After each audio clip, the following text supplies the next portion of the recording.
الحمد للہ رب العالمین والصلاة والسلام علی سید الانبیاء والمرسلین اما بعد فاعوذ باللہ من الشیطان الرجیم بسم اللہ الرحمن الرحیم۔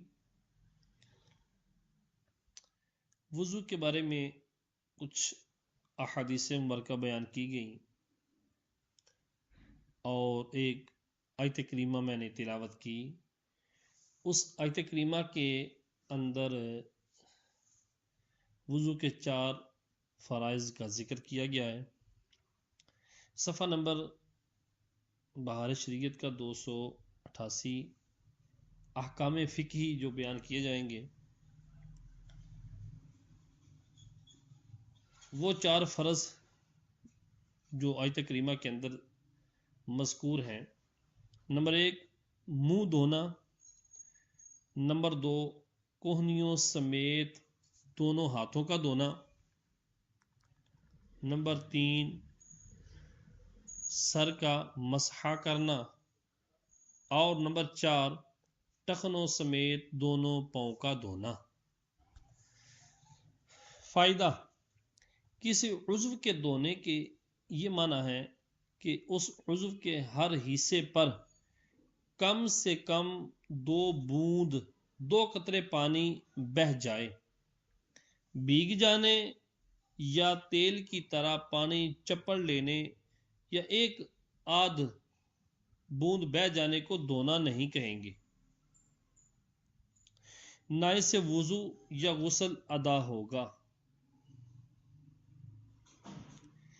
اس امر کا لحاظ بہت ضروری ہے، لوگ اس کی طرف توجہ نہیں کرتے اور نمازیں اکارت برباد جاتی ہیں۔ بدن میں بعض جگہیں ایسی ہیں کہ جب تک ان کا خاص خیال نہ کیا جائے ان پر پانی نہ بہے گا، جس کی تشریح ہر عضو میں بیان کی جائے گی۔ کسی جگہ موضع حدث پر تری پہنچنے کو مسح کہتے ہیں۔ موضع حدث یعنی جس چیز کا وضو یا غسل میں دھونا ضروری ہوتا ہے، اس جگہ پر تری پہنچنے کو مسح کہتے ہیں۔ نمبر 1 منہ دھونا، پہلا فرض۔ شروع پیشانی جہاں سے عادتاً بال جمنے کی انتہا ہوتی ہے، یوں سمجھ لیں جہاں سے بال جمنے کی انتہا ہوتی ہے وہاں تک ماتھے کے اوپر سے شروع پیشانی سے لے کر جہاں سے بال اگنا شروع ہوتے ہیں وہاں سے لے کر تھوڑی کے نیچے تک، تھوڑی تک یعنی نیچے تک،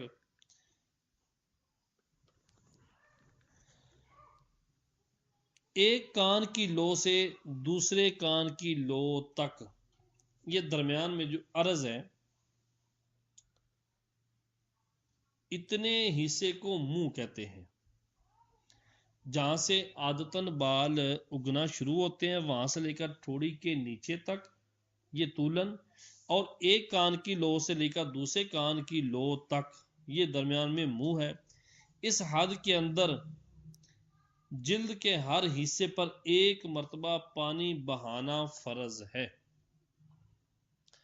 مسئلہ نمبر 1 جس کے سر کے اگلے حصے کے بال گر گئے یا جمے نہیں، اس پر وہیں تک منہ دھونا فرض ہے۔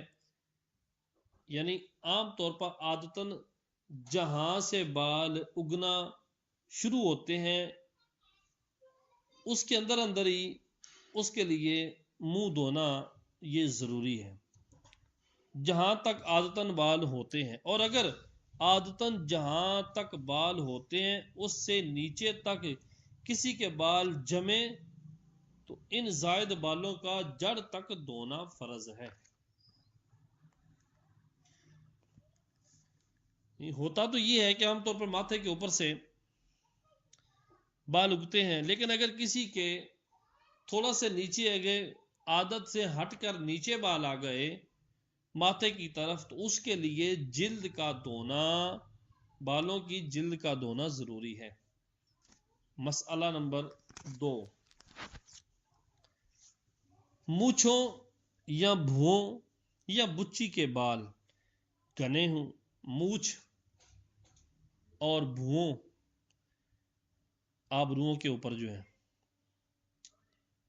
پلکوں کے اوپر بھووں، یا بچی یہ جو نیچے والے لب کے نیچے ہے، یہ بال اگر گھنے ہوں کہ کھال بالکل نہ دکھائی دے تو جلد کا دھونا فرض نہیں، بالوں کا دھونا فرض ہے۔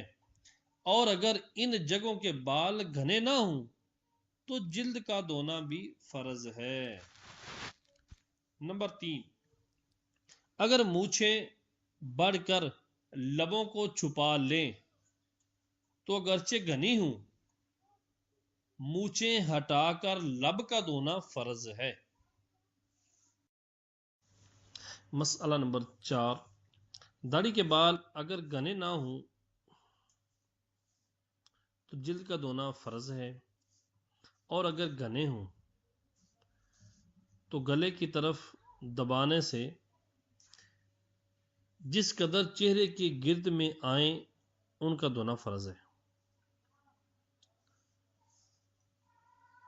اور جڑوں کا دھونا فرض نہیں، اور جو حلقے سے نیچے ہوں، چہرے کے حلقے سے جو بال نیچے لٹک رہے ہوں ان کا دھونا ضرور نہیں، اور اگر کچھ حصے میں گھنے ہوں اور کچھ چھدرے پتلے ہیں تو جہاں گھنے ہوں وہاں بال، اور جہاں چھدرے ہیں اس جگہ جلد کا دھونا فرض ہے۔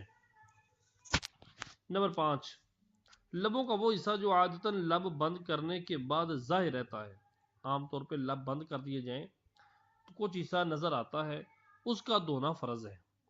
تو اگر کوئی خوب زور سے لب بند کر لے کہ اس میں کا کچھ حصہ چھپ گیا، وہ جو چھپنا نہیں چاہیے وہ چھپ گیا کہ اس پر پانی نہ پہنچا، نہ کلی کی کہ دھل جاتا، تو وضو نہ ہوا۔ ہاں اگر وہ حصہ جو عادتاً منہ بند کرنے میں ظاہر نہیں ہوتا اس کا دھونا فرض نہیں۔ نمبر 6، رخسار اور کان کے بیچ میں، گال اور کان کے بیچ میں جو جگہ ہے جس کے کن پٹی کہتے ہیں اس کا دھونا فرض ہے۔ ہاں اس حصے میں جتنی جگہ داڑھی کے گھنے بال ہوں وہاں بالوں کا، اور جہاں بال نہ ہوں یا گھنے نہ ہوں تو جلد کا دھونا فرض ہے۔ نمبر 7، نتھ کا سوراخ اگر بند نہ ہو، ناک میں جو نتلی ڈالی ہے تو ناک کے اندر جو سوراخ کیا ہوا ہے اگر وہ بند نہیں ہے تو اس میں پانی بہانا فرض ہے۔ اگر تنگ ہو تو پانی ڈالنے میں نتھ کو حرکت دے، اگر سوراخ تنگ ہے تو پانی ڈالنے میں نتھ کو حرکت دے، ورنہ ضروری نہیں۔ یعنی اتنا سوراخ ہے کہ اگر حرکت دی جائے تو پانی پہنچ جاتا ہے پھر تو ٹھیک ہے، وگرنہ ضروری نہیں۔ نمبر 8، آنکھوں کے ڈیلے اور پپوٹوں کی اندرونی سطح کا دھونا کچھ ضروری نہیں بلکہ نہ چاہیے کہ مضر ہے، تکلیف دہ ہے۔ نمبر 9، منہ دھوتے وقت آنکھیں زور سے میچ لیں کہ پلک کے متصل ایک خفیف سی تحریر بند ہو گئی اور اس پر پانی نہ بہا اور وہ عادتاً بند کرنے سے ظاہر رہتی ہو تو وضو ہو جائے گا، مگر ایسا نہیں کرنا چاہیے۔ منہ جب دھویا تو آنکھیں زور سے بند کر لیں کہ پلک کے متصل، پلک کے ساتھ چھوٹی سی تحریر بند گئی، لائن سی بند گئی اور اس پر پانی نہیں بہا اور وہ عادتاً بند کرنے سے ظاہر رہتی ہے تو وضو ہو جائے گا، مگر ایسا نہیں کرنا چاہیے۔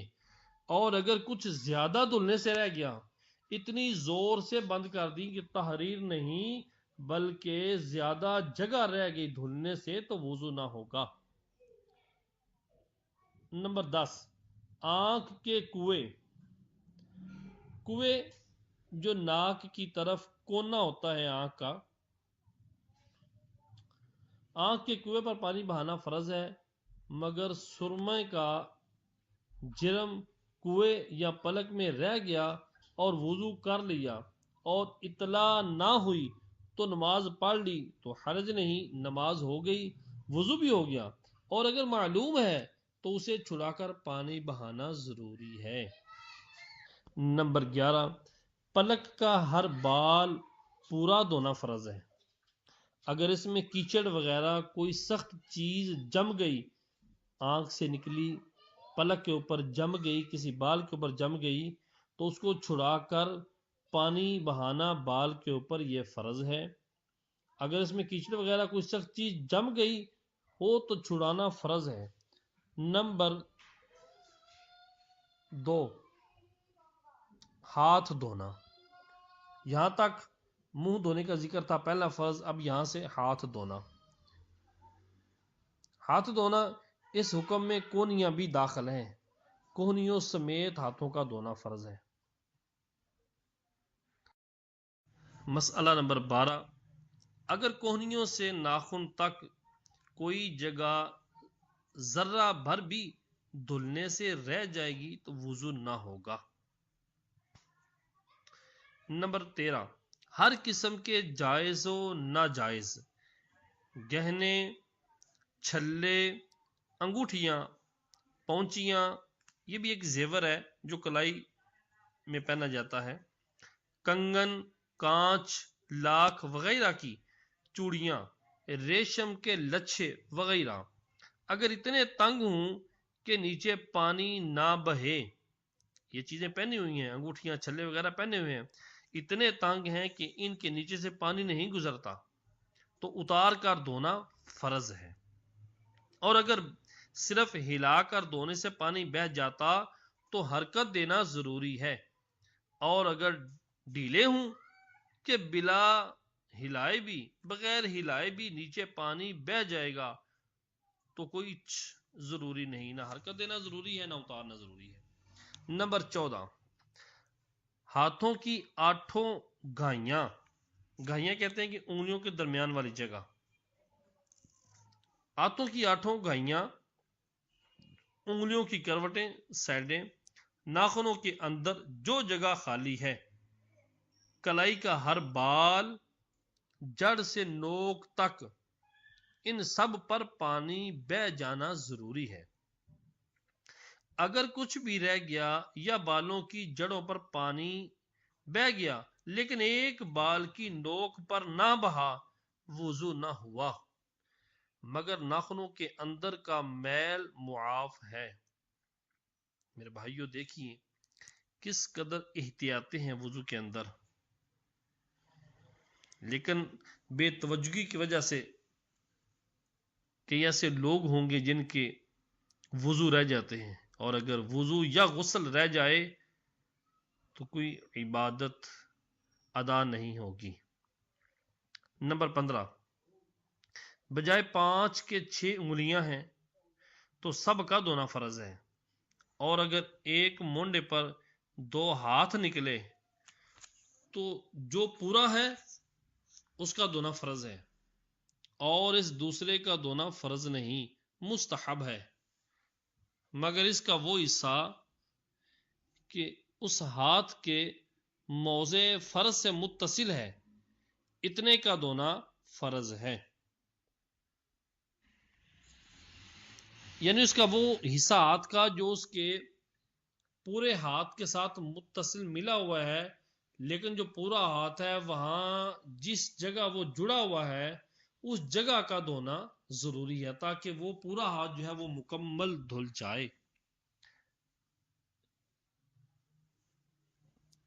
تیسرا فرض، سر کا مسح کرنا۔ چوتھائی سر کا مسح فرض ہے۔ مسئلہ نمبر 16، مسح کرنے کے لیے ہاتھ تر ہونا چاہیے، خواہ ہاتھ میں تری اعضاء کے دھونے کے بعد رہ گئی ہو یا نئے پانی سے ہاتھ تر کر لیا ہو۔ کسی عضو کے مسح کے بعد جو ہاتھ میں تری باقی رہ جائے گی وہ دوسرے عضو کے مسح کے لیے کافی نہ ہوگی۔ کسی عضو کے مسح کے بعد، مثال کے طور پر آپ نے سر پہ مسح کر لیا، اب اگر آپ نے موزے پہنے ہوئے ہیں وہاں پر بھی مسح کرنا ہے۔ آپ نے سر پر مسح کیا تو وہی مسح کے بعد ہاتھ تر نہیں کیے، آپ کہتے ہیں کہ موزوں کا مسح کر لیا جائے، تو وہ پہلے والی تری وہ کافی نہیں ہوگی۔ موزوں پر مسح کے لیے الگ سے ہاتھ تر کرنا ہوگا۔ نمبر 18، سر پر بال نہ ہوں تو جلد کی چوتھائی، چوتھا حصہ، اور جو بال ہوں تو خاص سر کے بالوں کی چوتھائی کا مسح فرض ہے، اور سر کا مسح اسی کو کہتے ہیں۔ سر پر بال نہیں ہے تو جلد کی چوتھائی، سر کے 4 حصے، چوتھا حصہ، اور جو بال ہوں تو خاص سر کے بالوں کی چوتھائی، جو سر کے اوپر بال ہے، خاص سر کے بالوں کی چوتھائی کا مسح فرض ہے، اور سر کا مسح اسی کو کہتے ہیں۔ اگر کسی کے بال لٹک رہے ہیں، سر سے نیچے ہیں، گردن کے نیچے آ گئے ہیں، گردن سے بھی نیچے ہیں، تو وہاں بالوں پر مسح کرے گا تو وہ سر کا مسح نہیں کہلائے گا۔ نمبر 19، امامے ٹوپی دوپٹے پر مسح کافی نہیں، ہاں اگر ٹوپی دوپٹہ اتنا باریک ہو کہ تری پھوٹ کر چوتھائی سر کو تر کر دے تو مسح ہو جائے گا، لیکن عام طور پر ایسا ہوتا نہیں۔ مسئلہ نمبر 20، سر سے جو بال لٹک رہے ہوں ان پر مسح کرنے سے مسح نہ ہوگا۔ وضو کا چوتھا فرض ہے پاؤں کو گٹوں سمیت ایک دفعہ دھونا۔ نمبر 21، چھلے اور پاؤں کے گہنوں کا وہی حکم ہے جو اوپر بیان کیا گیا ہے۔ انگوٹھیاں، چھلے، گہنے وغیرہ وغیرہ جو پہنیں گے ان کا وہی حکم ہے جو اوپر بیان کر دیا گیا۔ نمبر 22،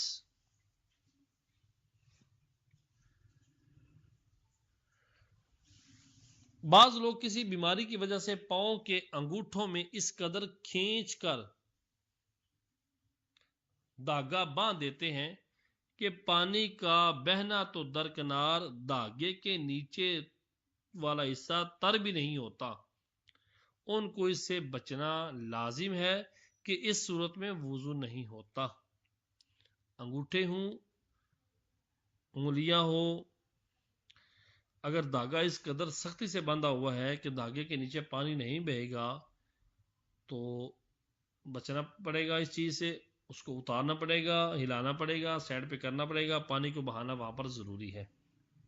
نمبر 23، گائیاں اور انگلیوں کی کروٹیں، گائیاں جو انگلیوں کے درمیان جگہ ہوتی ہے اور انگلیوں کی کروٹیں، تلوے، نیچے والی حصہ پاؤں کا، ایڑیاں، بیک سائڈ، کونچیں، ایڑیوں کے پاس جو سخت جگہ ہوتی ہے اوپر کی طرف، کونچیں، سب کا دھونا فرض ہے۔ نمبر 24، جن اعضاء کا دھونا فرض ہے ان پر پانی بہہ جانا شرط ہے۔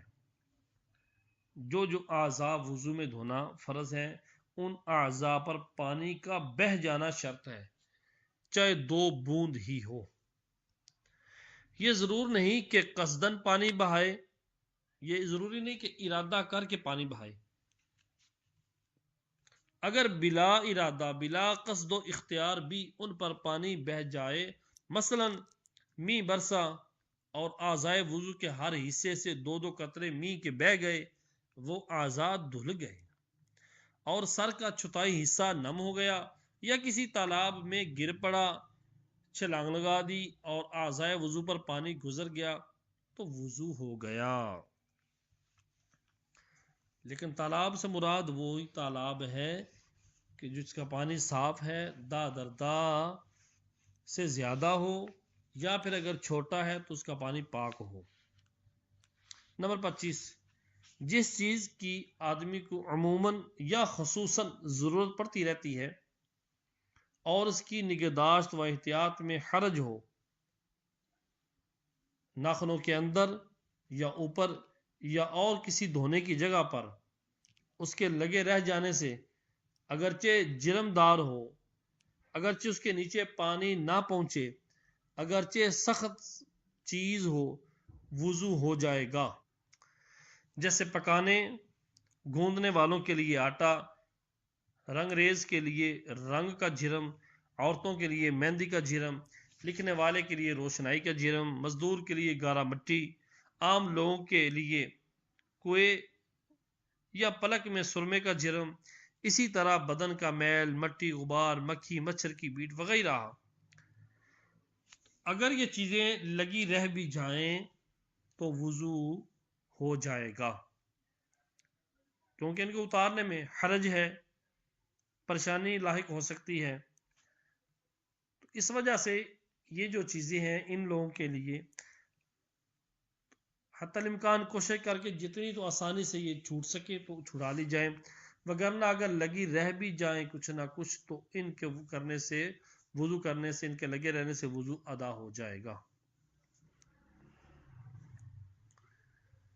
مسئلہ نمبر 26، کسی جگہ چھالا تھا اور وہ سوکھ گیا مگر اس کی کھال جدا نہ ہوئی تو کھال جدا کر کے پانی بہانا ضروری نہیں، بلکہ اسی چھالے کی کھال پر پانی بہا لینا کافی ہے۔ پھر اس کو جدا کر دیا تو اب بھی اس پر پانی بہانا ضروری نہیں ہے۔ نمبر 27، مچھلی کا سنہ اعضائے وضو پر چپکا رہ گیا، وضو نہ ہوگا کہ پانی اس کے نیچے نہ بہے۔ مچھلی کا سننے سے مراد ہوتا ہے جو مچھلی کے اوپر تالا سا لگا ہوتا ہے، اگر جسم کے کسی اعضاء پہ چپک جائے تو ظاہر بات ہے اس کے نیچے پانی نہیں بہے گا۔ جب اس کے نیچے پانی نہیں بہے گا تو وضو نہیں ہوگا، لہذا مچھلی کے سننے کا چھڑانا اور پھر پانی بہانا ضروری ہے۔ وضو کی سنتیں، صفحہ نمبر 292۔ وضو پر ثواب پانے کے لیے حکم الہی بجا لانے کی نیت سے وضو کرنا ضرور ہے، ورنہ وضو ہو جائے گا ثواب نہ ملے گا۔ نمبر 29، بسم اللہ سے شروع کرے اور اگر وضو سے پہلے استنجا کرے تو قبل استنجے کے بھی بسم اللہ کہے، مگر پاخانے میں جانے یا بدل کھولنے سے پہلے کہے کہ نجاست کی جگہ اور بعد ستر کھولنے کے زبان سے ذکر الہی منع ہے۔ یعنی وضو کرنے سے پہلے بسم اللہ، اور وضو کرنے سے پہلے اگر استنجا کرنے بھی جا رہا ہے تو استنجا خانے میں داخل ہونے سے پہلے بسم اللہ پڑھنا، اور اگر نہیں پڑھے گا وضو وغیرہ تو ہو جائے گا لیکن ثواب سے محرومی ہوگی۔ اور ستر کھولنے کے بعد یا استنجا خانے میں جانے کے بعد بسم اللہ پڑھنا منع ہے کہ وہ نجاست کی جگہ ہے۔ نمبر 30، اور شروع یوں کریں کہ پہلے ہاتھوں کو گٹوں تک 3 بار دھوئے۔ نمبر 31، اگر پانی بڑے برتن میں ہو اور کوئی چھوٹا برتن بھی نہیں کہ اس میں پانی انڈیل کر ہاتھ دھوئے تو اسے چاہیے کہ بائیں ہاتھ کی انگلیاں ملا کر صرف وہ انگلیاں پانی میں ڈالے، ہتھیلی کا کوئی حصہ پانی میں نہ پڑے، اور پانی نکال کر داہنا دایاں ہاتھ گٹے تک 3 بار دھوئے۔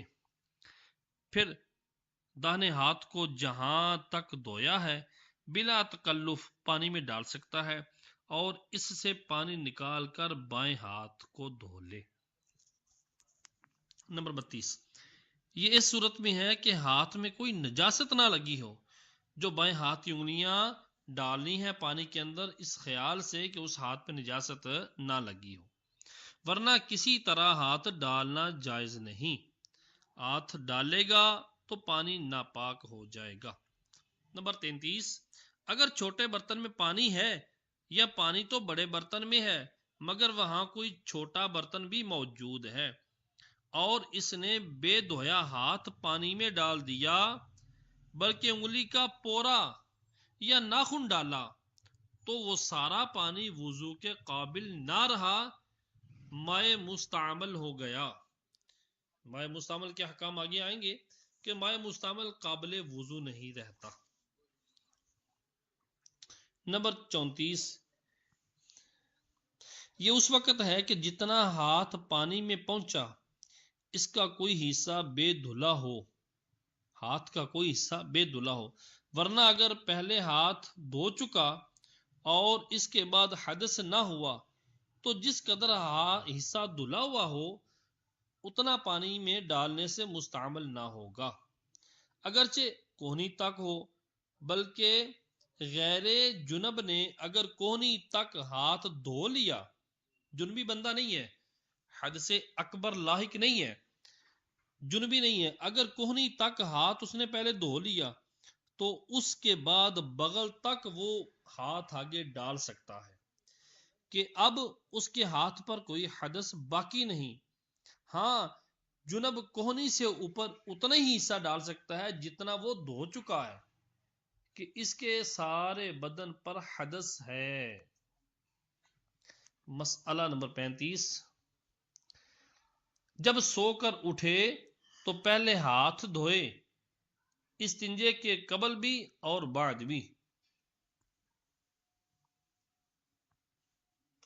نمبر 36، کم سے کم 3 مرتبہ داہنے بائیں اوپر نیچے کے دانتوں میں مسواک کرے اور ہر مرتبہ مسواک کو دھو لے، اور مسواک نہ بہت نرم ہو نہ سخت، اور پیلو یا زیتون یا نیم وغیرہ کڑوی لکڑی کی ہو، میوے یا خوشبودار پھول کے درخت کی نہ ہو۔